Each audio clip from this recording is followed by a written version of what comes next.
হয় কওকচোন 2026 চৰকাৰ কাৰ হ'ব আৰু মুছলমানসকলে কাৰ হ'ব? চৰকাৰ আমাৰ বিজেপি দলৰে হ'ব আৰু মুছলমানসকলে আমাৰ বিজেপিৰ ফেভাৰত আহি আছে। বৰ্তমান আগতকৈ সংখ্যালঘু মানুহসকলে বুজি পাইছে যে চৰকাৰ 26ত হিমন্ত বিশ্ব চৰকাৰেই হ'ব। গতিকে সংখ্যালঘু মানুহবিলাক এতিয়া প্ৰতিটো চাওক আপুনি সমষ্টিত সংখ্যালঘু মানুহৰ মিটিঙত কেনেকুৱা মানুহ হৈ আছে। আপোনাৰ কোনটো সমষ্টি? আমি চামগুৰি সমষ্টিৰ মানুহ। 93% মুছলিম ভোট আছে, মুছলমানসকলে কাৰ ভোট?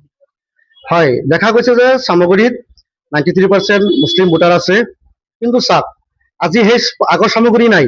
আমি বাই ইলেকশ্যনত আমি কি কৰিছো, আমি জিকুৰঞ্জনক জিকাইছো। এইবাৰ আমাৰ যিজন প্ৰাৰ্থী দিছে প্ৰাৰ্থীগৰাকীয়ে প্ৰত্যেকজন মানুহৰ হৃদয়ত সোমাই গৈছে। আমি চুকে কোণে চাইছো, মই গোটেইকেইটা জিকিটি প্ৰায় ঘূৰা ঘূৰি কৰি অলপ দেখিছো বা খা খবৰ লৈছো। আমাৰ প্ৰাৰ্থীগৰাকীক সংখ্যালঘু মানুহে আঁকোৱালি লৈছে।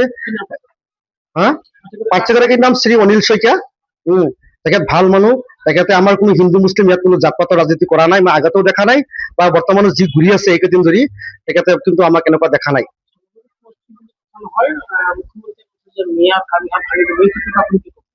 এইটো চাওক, এইটো এটা পলিটিকেল শব্দ।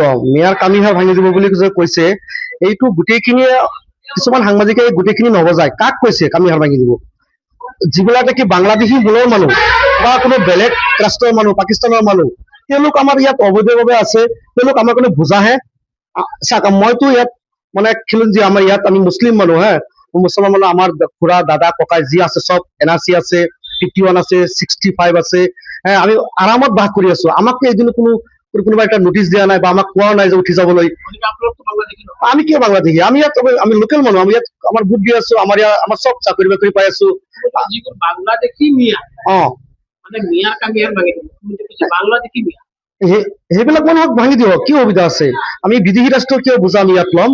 তেওঁলোকতো বিদেশীকতো আমি এটা ৱেলকাম কৰিছো। বিদেশীক আঁতৰাই দিয়ক, তেওঁলোকক কামিহাৰ ভাঙি দিয়ক আৰু কি ভাঙি দিয়ক, আমাৰ কোনো আপত্তি নাই। কিন্তু আমাৰ লোকেল মানুহবিলাকক আমি শান্তিত থাকিব বিচাৰো।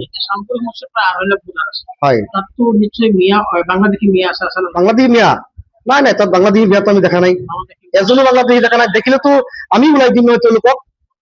আমি তেওঁলোককে ওলাই দিম যে আপোনালোকে এইজন বাংলাদেশী ধৰি ইয়াক বাহিৰত পঠাই দিয়ক। আমি বাংলাদেশক কিয় সুবিধা দিম? ইয়াক আমাৰ সুবিধাৰ কোনো প্ৰশ্নই নাহে ইয়াত।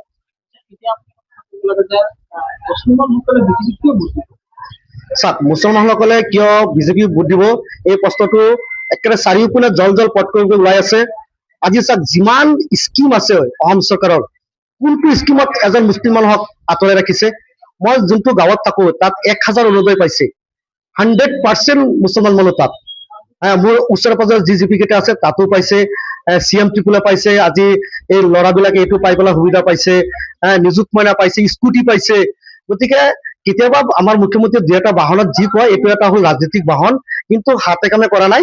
আমাক কি কৈছে, আমাক যি স্কিম আছে বা যি আমাৰ হিতাধিকাৰী যিসকল যি প্ৰাপ্য তাক সমানে দি আছে। আমাৰ সংখ্যালঘু বুলি আমাক কোনো বঞ্চিত কৰা নাই। না, আমি বিজেপিত ভোট দিম। আমাৰ এতিয়া বিজেপি আমাৰ চামগুৰিত পুৰা জাগৰণ হৈ গৈছে। আমি আশা কৰিছো আমি 9 তাৰিখে তেখেতক কমচে কম আমি 15-20 হাজাৰ ভোটত হ'লেও জিকাব পাৰিম। অনিল শইকীয়াক 15-20 হাজাৰ। 3জন কেণ্ডিডেটে পুৰা লাগি আছে। তাতকৈ আমাৰ প্ৰত্যেক দিনে আমাৰ পজিটিভ হৈ আছে। নিশ্চিতভাৱে হিমন্ত বিশ্ব শৰ্মা মুখ্যমন্ত্ৰী হ'ব। আমি হিমন্ত বিশ্ব শৰ্মাক বিচাৰো। আমি ভোট দিলে আমি এজনে MLA বনাই পঠাম, তেতিয়া আমাৰ সমস্যাবিলাক সমাধান হ'ব। হিমন্ত বিশ্ব শৰ্মাটো আমাক তেনেকৈ বাংলাদেশী মানুহকে গালি পাৰে বা কিবা কিবি কয় বা কিবা কিবি তেনেকুৱা কয়।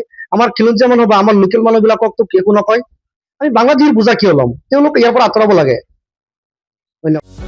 যিকোনো খবৰৰ বাবে যোগাযোগ কৰক আমাৰ এই নম্বৰত 9181 307 221।